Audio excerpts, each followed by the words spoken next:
Se eu for fazer uma viagem, ou eu e você, nós irmos lá para Itália, fica localizada na Europa Ocidental, né? A Itália, ela tem uma península chamada Península Itálica.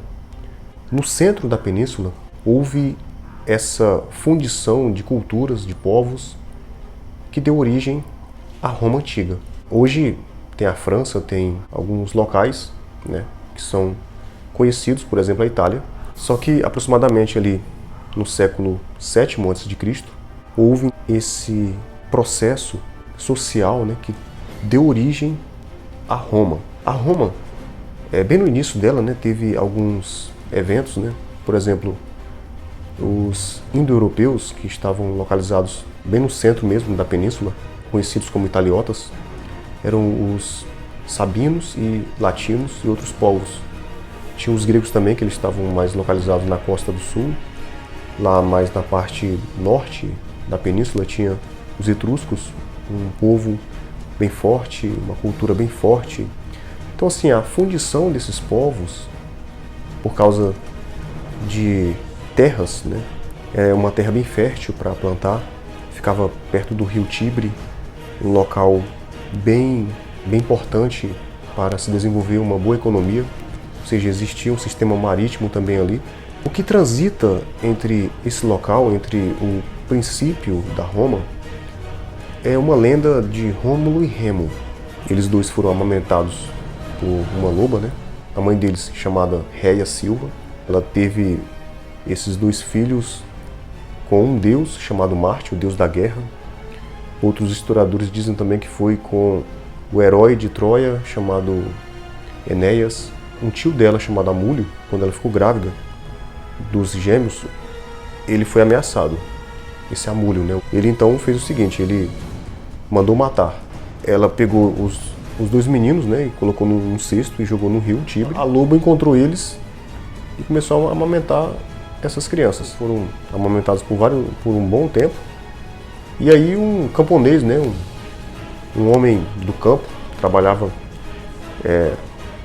pastor de ovelhas, alguns dizem que foi assim, encontrou essas crianças e começou a cuidar deles. Eles cresceram, eles se vingaram, né, do tio Amúlio, matou ele, esse tio Amúlio. Eles criaram uma cidade. Teve um momento ali que os dois entraram em guerras, né, e começaram a discutir assuntos políticos, assuntos territoriais.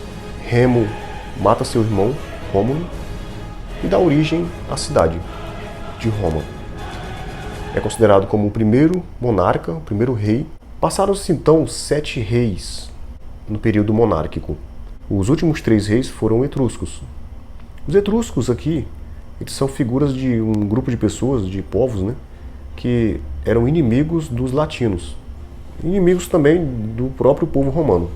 O que acontece? Na República tinha uma pirâmide, né, uma pirâmide social. Em cima estava o rei, abaixo do rei estavam os patrícios, ou seja, as famílias, né, os gens. Ali tinha uma origem familiar, a família real, quem tinha parentes, tinha o direito de ser patrícios. Eles eram que dominavam as terras, controle das terras.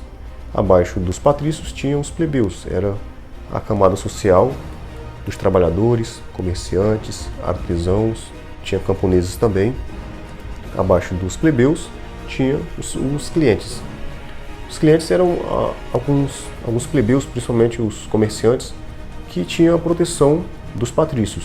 Abaixo dos clientes tinham os escravos, né, que é a base social, a base de produção econômica. Tinham o escravo por dívida, pagavam a dívida sendo escravo do senhor. Também tinha o escravo que era prisioneiro de guerra, né? Na época da expansão romana, expansão territorial, aquelas terras, né, aqueles territórios que eram anexados pela Roma, os povos perdedores tinham que pagar impostos e muitos viravam escravos também. O modelo político, então, era o seguinte. O modelo político era a monarquia, ou seja, o poder era centralizado nas mãos do rei, que detinha os poderes de chefe supremo, sacerdotais e judiciários. Existia um conselho que o ajudava em suas decisões, ou seja, esse conselho era composto pelos chefes, né, os patrícios, Esse conselho era chamado de Conselho dos Anciões ou Senado.